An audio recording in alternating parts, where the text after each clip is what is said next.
Hey everybody, welcome back to another episode of Parque Prehistorica. In this episode, we are going to be diving into some builds for two incredible dinosaur species, both found in Mongolia, like those others from the Nemeth Formation, those being the Protoceratops as well as the ever-famous Velociraptor.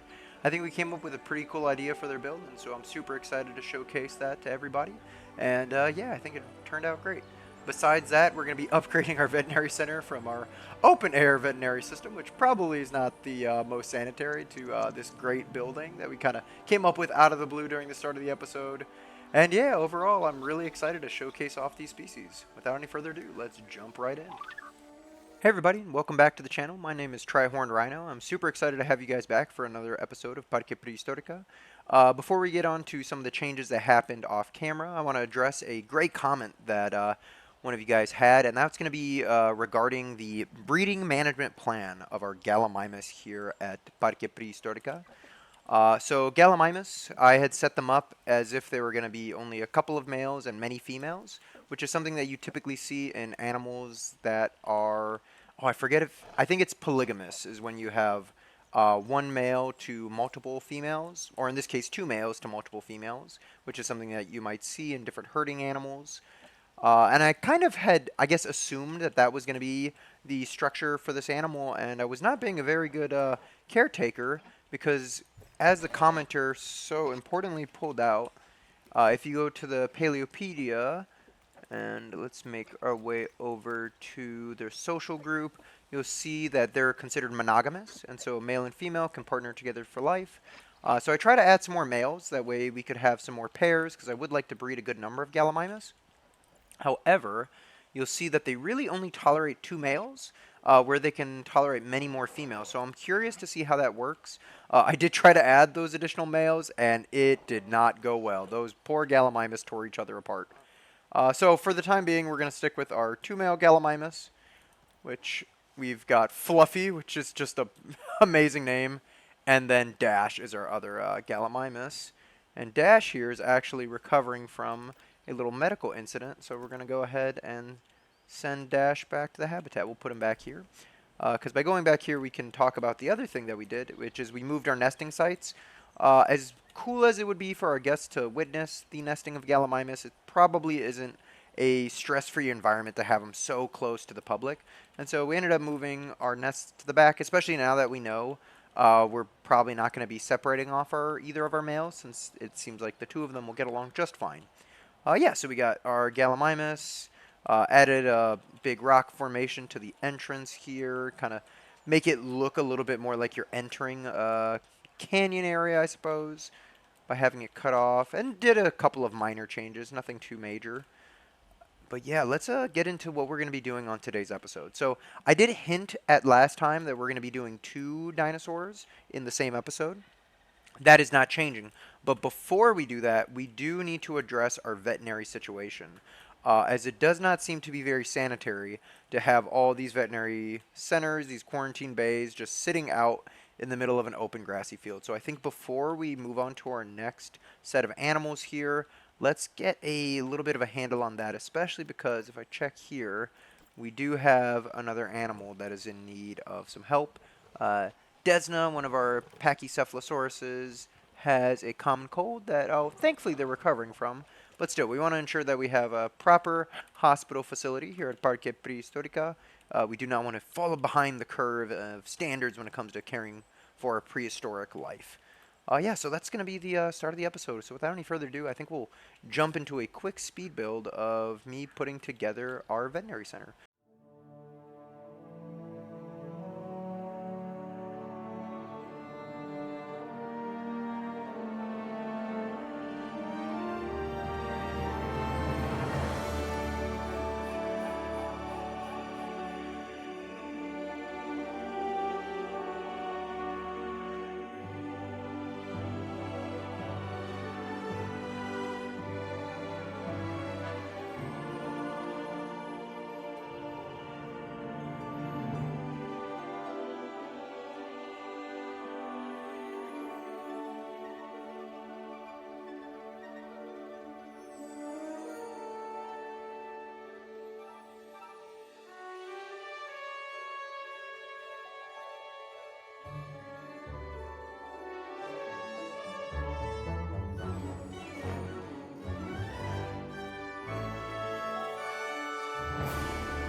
All right, everybody. So welcome back.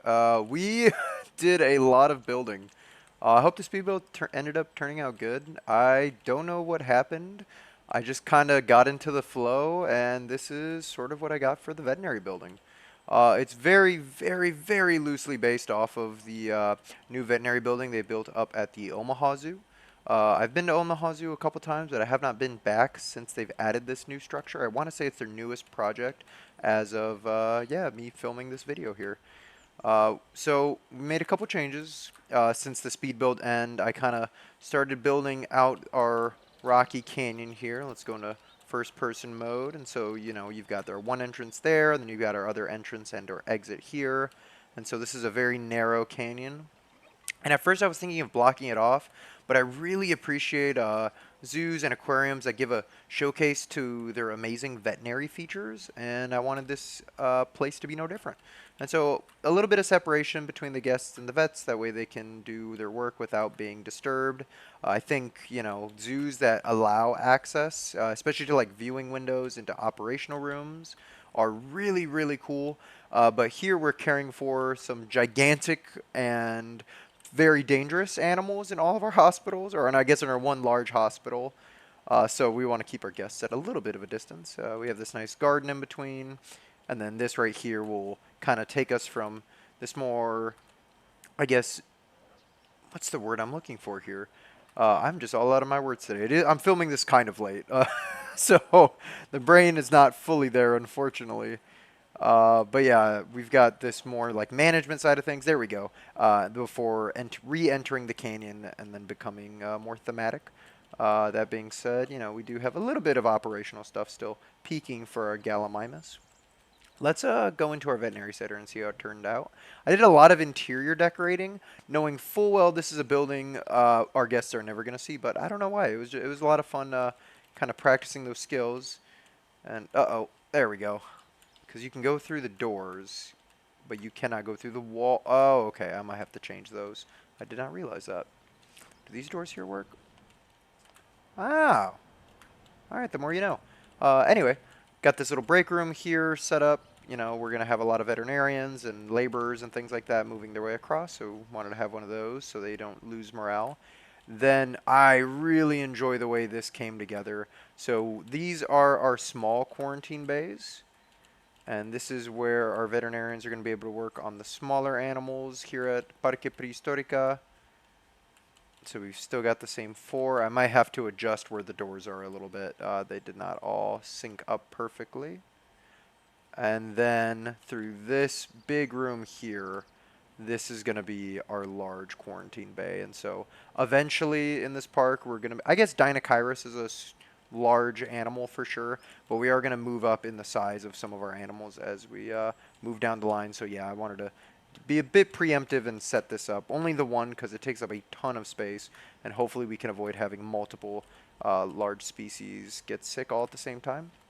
Added some more pathways, especially here where you're going to have to, be maybe unloading a large animal. So we've got that set up. And then one of the things I really enjoyed from the Omaha Veterinary Hospital design is they have all these like cool silhouettes of paw prints of different animals. And then here we don't really have the paw prints, but we do have these silhouettes of the actual animals themselves. And so I wanted one of each species we add to the park. And if you take a look at these extra two off to the sides, you might have a guess of what we're going to be building for today. I've not been trying to hide it very well. We are going to be, in fact, building for the famous Velociraptor as well as the Protoceratops, the two famous dinosaurs that were fossilized, dueling it out together in the Mongolian desert. They are such iconic animals. Let's go ahead and pull those up real quick. So we've got Protoceratops. How long is it going to take me to find it? P. Oh my gosh, there's so many P dinosaurs. Jeez. Yeah, we've got the amazing Protoceratops. Andrusi. Oh, that's an easy one. It has three amazing color variations here. This is one of the smaller ceratopsians, even though it lived at I guess a little bit earlier than the super huge ceratopsians, things like Triceratops. And so we've got this one right here, as well as its predator, which is going to be easy to find because it's at the bottom of the roster, is the Velociraptor mongoliensis. An incredible species, obviously. I think it's been talked about ad nauseum at this point, but very different from the ones in Jurassic Park. But I love them all the same. This is an incredible model for this animal. Yeah, and it's just, yeah, oh, once again, I'm going to have such a hard time choosing which pattern. I feel like I've been going with the default pattern, so today I'm going to try to keep away from that a little bit. But yeah, the idea for this episode is I want to have a predator-prey dynamic in this habitat. So if you don't know what that means, that's where you position predator and prey near one another to kind of showcase to guests the interactions that those animals would have in the wild. But you also want to set it up in the way that is not overly stressful for the prey animal, but not overly frustrating to the predator as well. You don't want a predator that's going to pace along a fence line trying to get access to a prey, and then a prey that's going to be cowering in the corner because there's a predator right next to it. I've got a pretty cool idea for how we're going to accomplish that on today's episode, and we'll have to just see that come to fruition. So without any further ado, I think we're going to jump into our second speed build of the episode. I'm so happy with how the veterinary complex came together. And yeah, it's an awful thing to wish, but I'm almost excited for when our next animal gets sick. We don't have any right now. Yeah. Oh, let's see. We got an alert here. Oh, we've got some pregnancies of our lovely Gallimimus. They're already using their new nesting site a little further hidden from guests. That is awesome. Cool. So yeah, I will catch up with you guys in a little bit after we start some progress on our Velociraptor and Protoceratops habitats.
So we are back. We've made some pretty big changes. I decided to keep kind of building along this path that we've got for Nemeth Waters Loop. I want to do something a little bit different for our Velociraptor and Protoceratops habitat, and as well as a hidden little habitat here.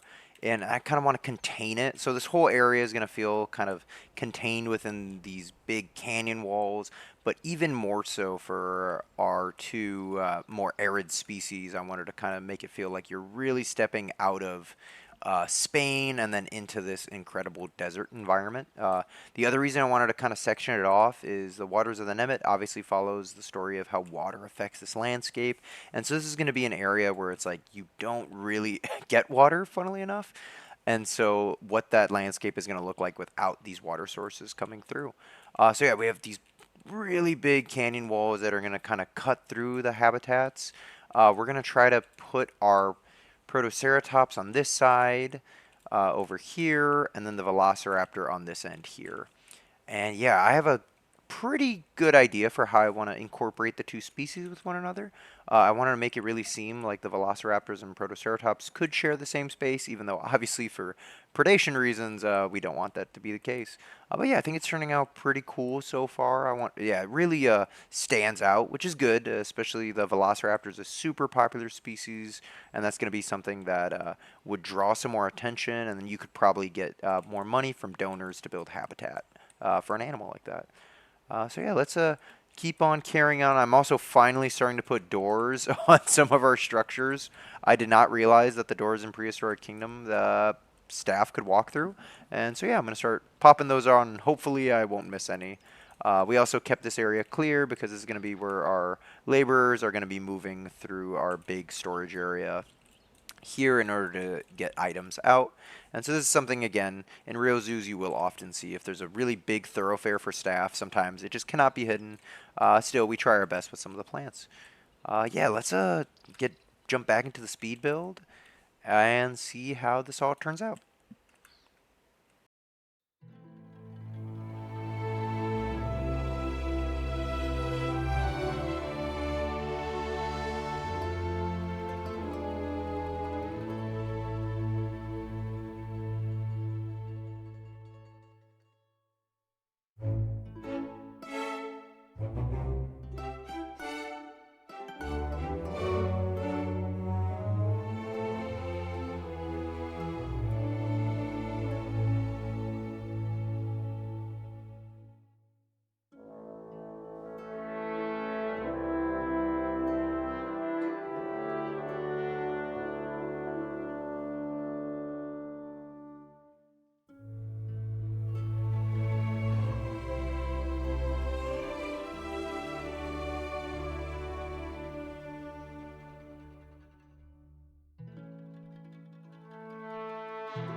Alright, so we are back. We have done some pretty serious building since we last left off. I started recording the speed build, and then I needed to go get some food, and anyway, we're back. Things have changed quite a bit. So you can see we've now fully enclosed the area. Again, I wanted it to feel a little bit cut off from the rest of this theme zone. Moving our way through, we do have a more traditional holding building here. So this will be for Protoceratops, and that should be really a very simple building. They're not a large animal. They remind me of things like warthogs and other swine species in real life, kind of these smaller herbivorous, omnivorous animals that are going to be rooting around, so they don't need a super complex area to house them, as well as in the lovely climate of Spain at Parque Prehistorica. They're not going to have to worry about being inside that often either. So a very simple building. Their yard is going to be very flat, not quite as dynamic, although we're going to add some more elements to it as we start to decorate it out. The big feature here is going to be this moat edge. So, oh, I'm getting caught in the rocks there. Our Protoceratops are going to have access to this space here, and then our Velociraptor are going to have access up there. And so if this works out like I hope, the raptors should be able to come right to the edge with our Protoceratops hanging out right beneath them. And if we go into our guest view, it'll look like the raptors are just right above our Protoceratops. And that should make for a really, really cool view. I'm hoping that works out. And yeah, and so this is a build that is inspired almost directly off of the Milwaukee County Zoo. They have an incredible setup, a pretty old setup actually, where it's the different predators in the back with the herbivores in the front. So an example, they have like Barrett's tapir and rhea, and then above them are jaguars. And in the same area, they got tigers up top, and then camels, although camels aren't quite tiger prey, still a Asian predator with Asian prey. And then for Africa, they have cheetahs overlooking Thompson gazelle and a couple of bird species. And it's a very similar setup with these elevated carnivore habitats, a big moat, and then the prey habitats beneath. Anyway, going back to what we've done, moving our way through, this is going to be our Velociraptor viewing. The fencing here is going to be reminiscent for how many smaller cat species. Velociraptor, obviously in real life, was not the 6-foot tall killing machines that you see in the Jurassic Park and World movies. Instead, it was going to be more akin to something, it's jokingly called the killer turkey. And in truth, it was going to be the size of something like a very large turkey.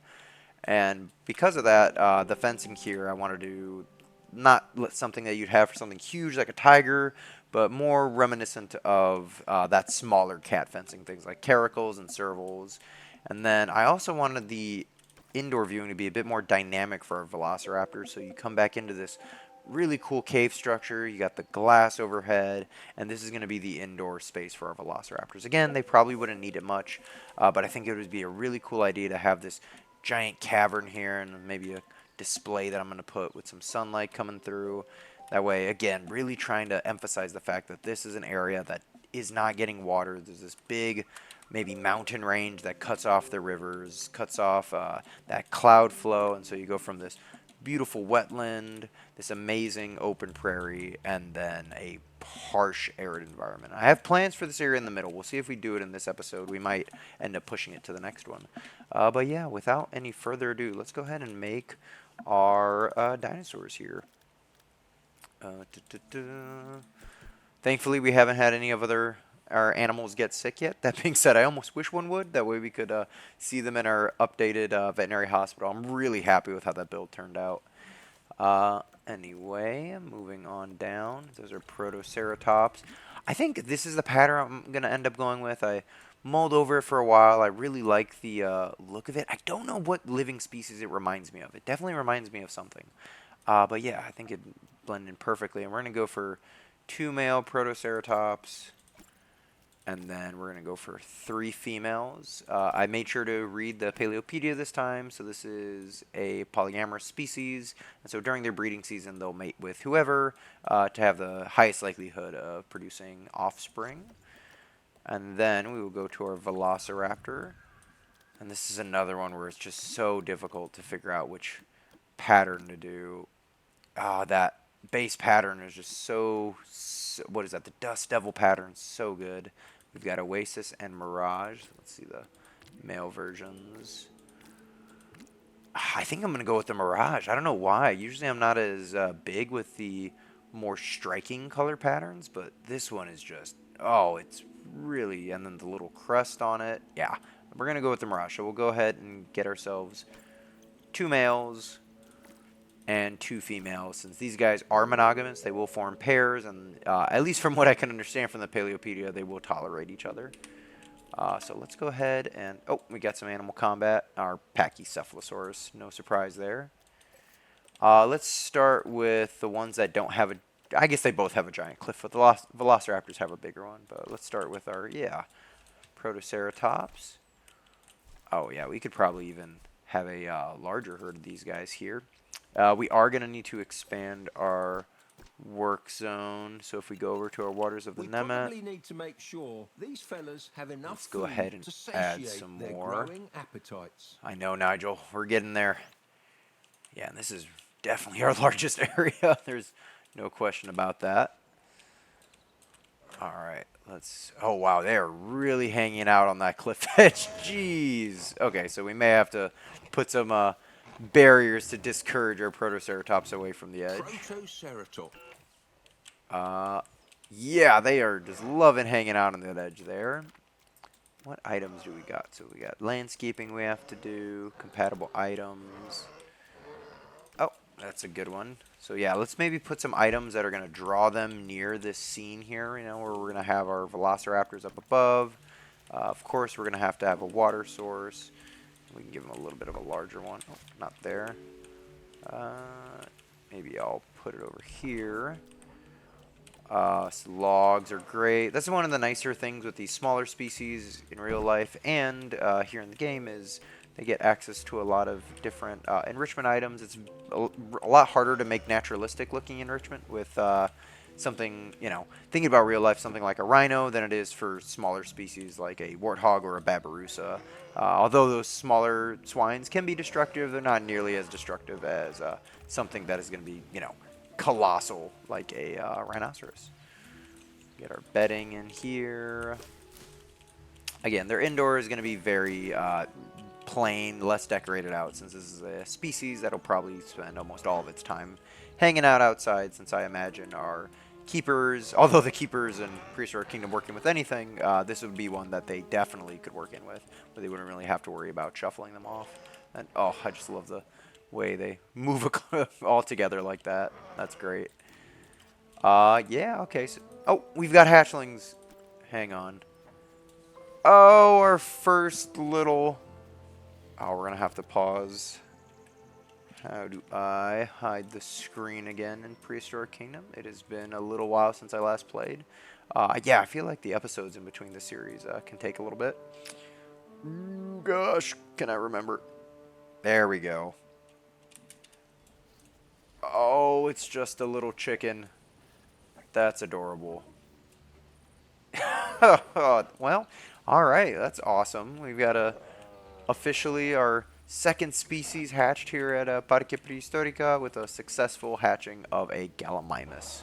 And it is just an adorable little thing. I wonder if we have any other eggs that look like they might hatch. Oh, we do. We have a couple. Now, those ones are hatched, and we're still waiting on these ones. Got a little bit longer to go. All right, very cool.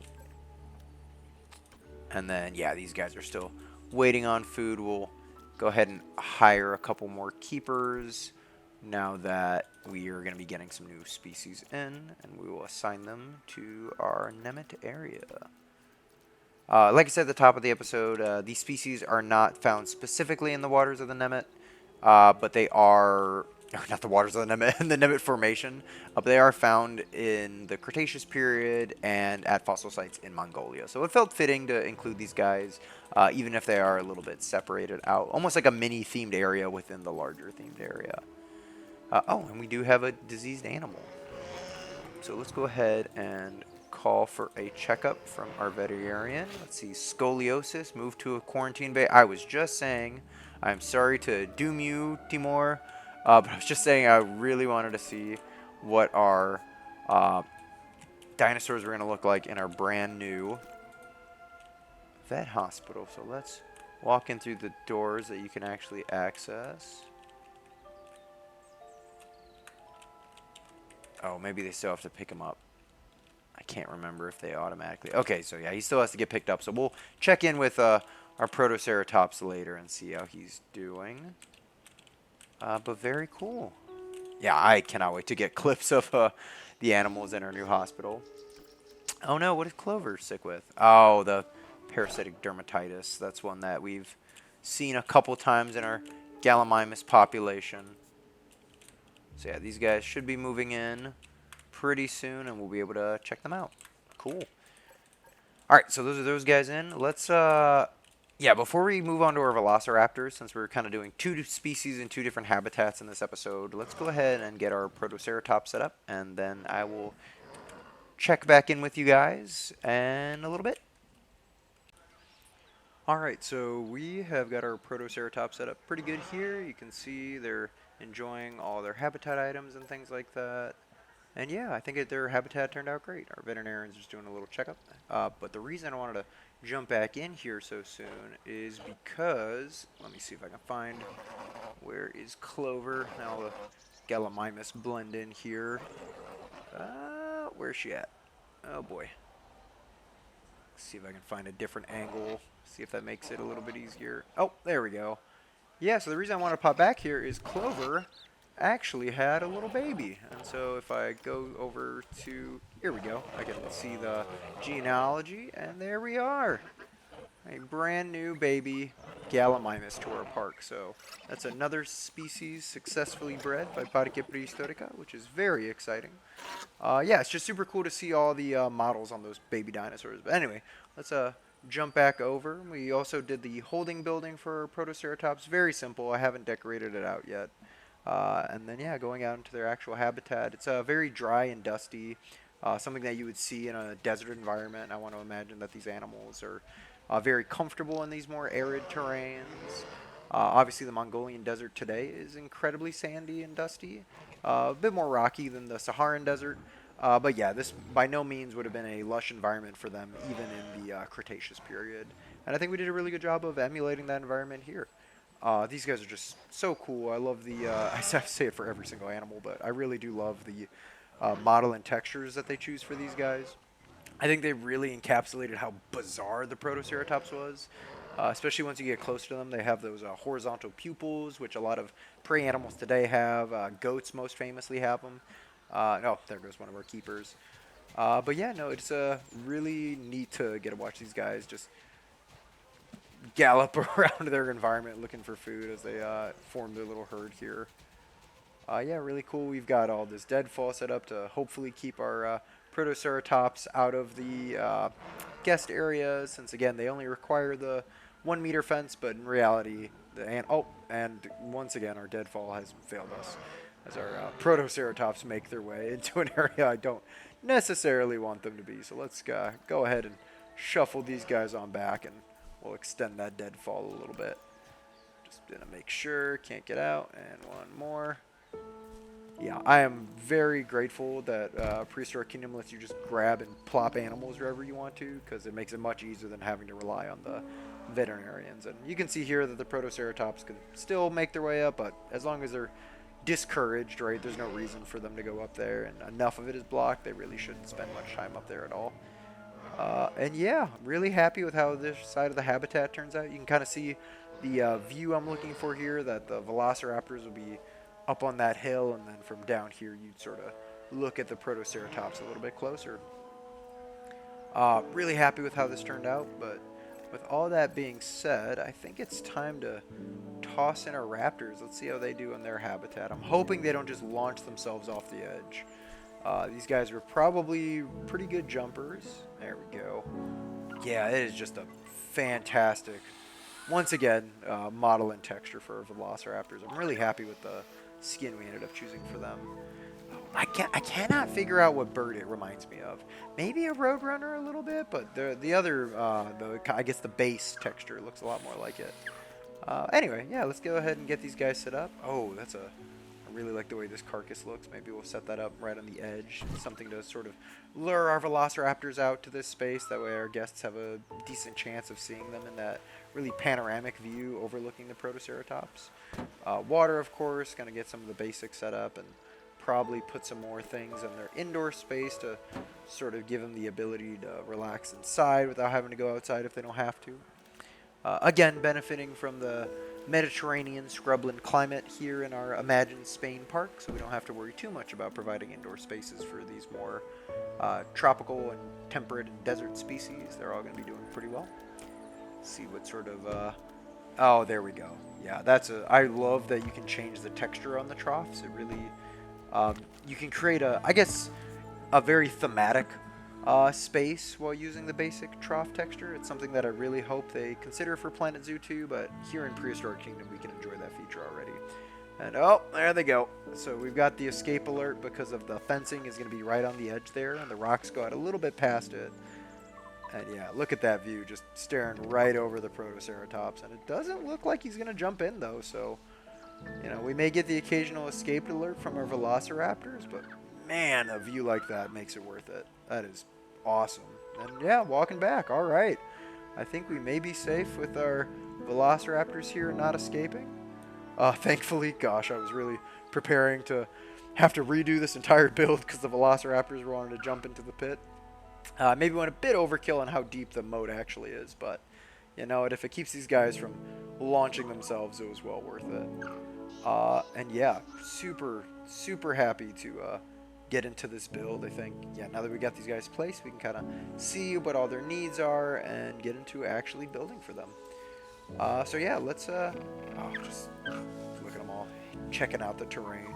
They look weirdly unnatural and just grass. They definitely feel like they belong in a more arid environment. So yeah, without any further ado, let's jump on into it and get into some building for our incredible Velociraptors.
welcome back. We have done quite a bit of building, even since the end of our speed build. So, yeah, let's check out our completed Protoceratops and Velociraptor habitats. So, if I go into our first person mode here, let's go ahead and start the game back up again. There we go.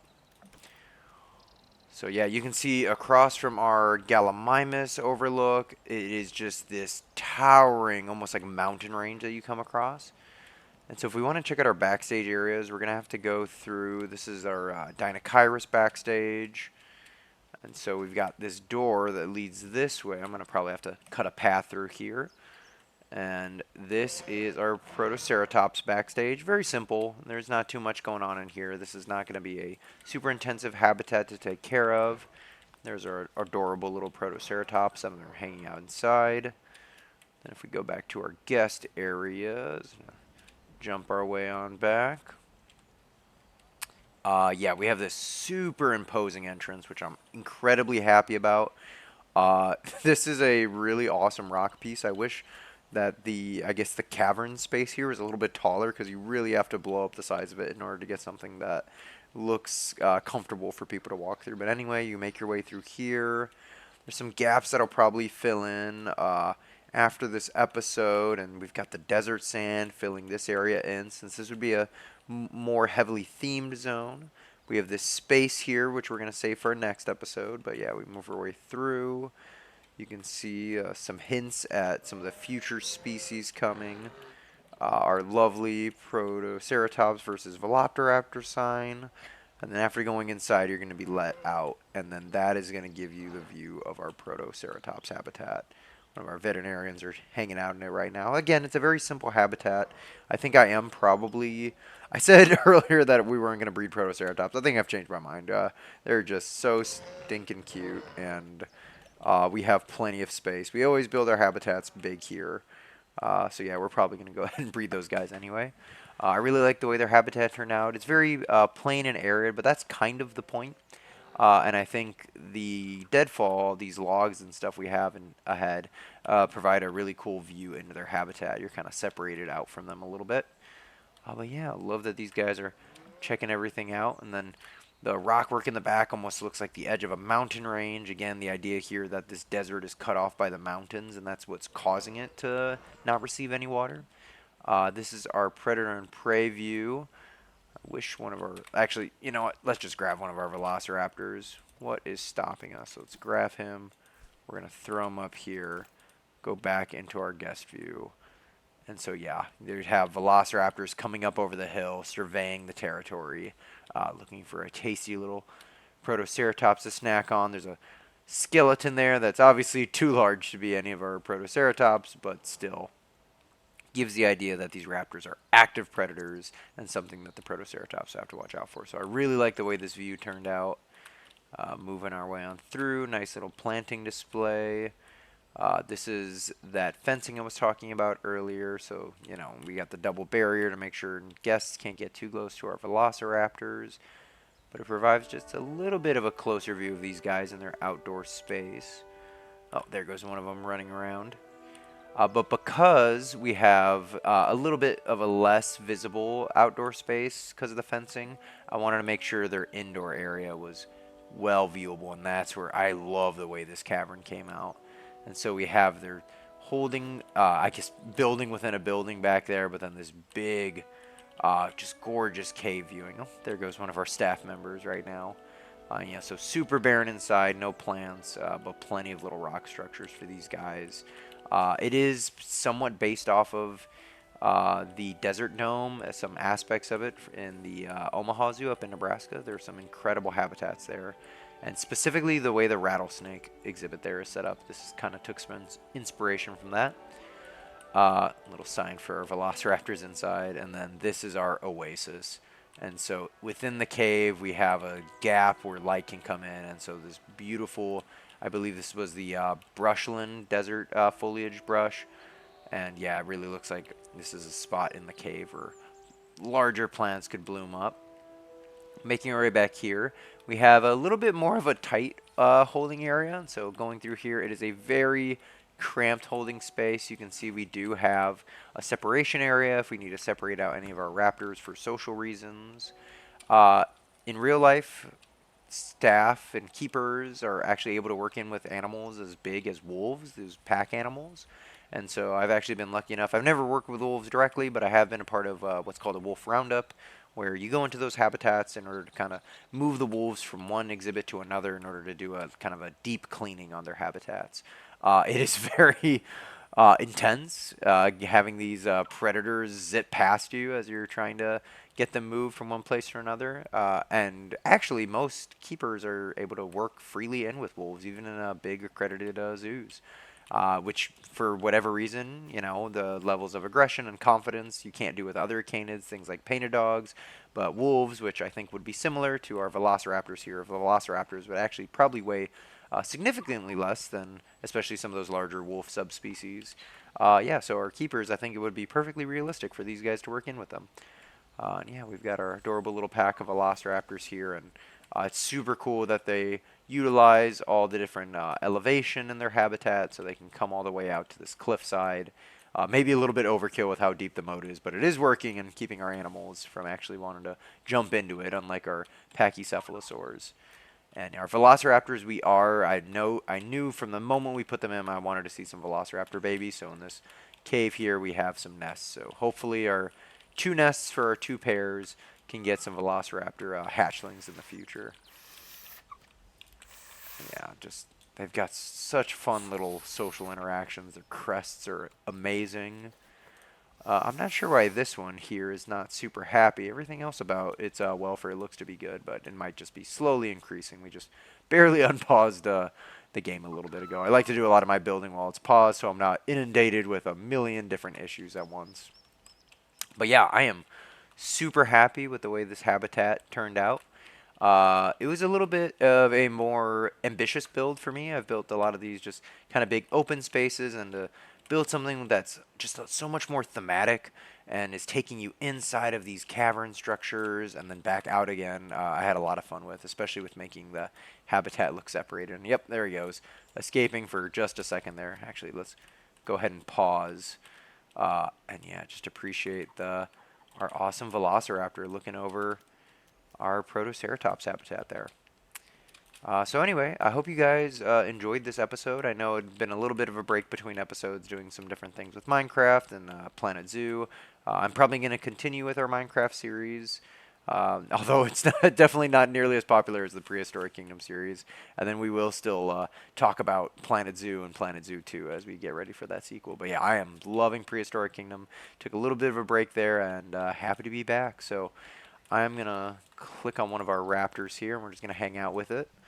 But yeah, I hope you guys enjoyed this episode, getting to see a bit of a predator and prey dynamic. Go ahead and leave names in the comments for the Velociraptors or Protoceratops. I think it's 2 male Protoceratops and 3 females, and then a 2 and 2 pair of Velociraptors. So if you want to have them get renamed in the next episode, go ahead and leave those in the comments below. Otherwise, I look forward to seeing you guys in our next episode of the series. I keep saying next episode, jeez. In our next episode of the series, as we move on to what is probably going to be our star attraction of this region. I've been hinting at it for forever. You guys are well aware of what the next dinosaur is going to be in this section of the park. So I'll roll some clips of the species enjoying their habitats. You all have yourselves a wonderfully wild day.